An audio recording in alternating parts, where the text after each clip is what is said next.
Hello everyone, bank निफ्टीच्या ॲनालिसिसमध्ये आपलं स्वागत आहे. बरेचसे दिवस झाले की तुम्हाला कंटिन्युअसली एकच लेवल सांगत आलो की तुम्ही बघताय की काय डेली एकच लेवल्स आहेत बँक निफ्टीमध्ये. कारण की मार्केट त्या रेंजमध्ये ट्रेड करतोय. 21,500चा सपोर्ट आहे आणि 21,800चा रेजिस्टन्स आहे निफ्टीला. आत्ता पण ते लेवल असणार आहे, सेम लेवल त्याच्यातच तो ट्रेड करतोय.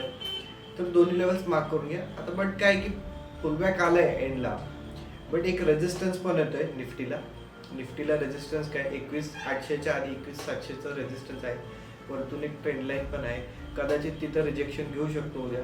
आपल्याला काय करायचंय, दोन्ही लेवल्स व्यवस्थित मार्क करून घ्यायचंय आणि जोपर्यंत हे ब्रेक होत नाही, पूर्णपणे जाऊन सस्टेन होत नाही, मार्केटचं ट्रेंड चेंज होणार नाही, म्हणजे 21,800 ब्रेक होत नाही तोपर्यंत वरती जाणार नाही आणि 21,500 ब्रेक होत नाही तोपर्यंत खाली जाणार नाही.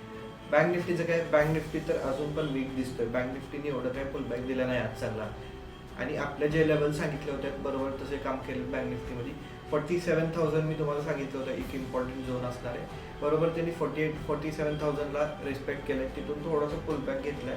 आता तो रिटेस्ट करताना दिसतोय तिकडं 47,400चा एक रेजिस्टन्स बनवलाय त्यांनी. अगेन तिथून रिजेक्ट करतोय तर परत तो डाऊन 47,000 परत येऊ शकतो आणि परत 47,000 ब्रेक करतोय तर अजून खाली येऊ शकतो. आणि बँक निफ्टी जर का वीक झाला तर तो निफ्टीला पण खाली घेऊन येणार. Thank you so much. अशाच व्हिडिओसाठी आमच्या चॅनलला फॉलो करा.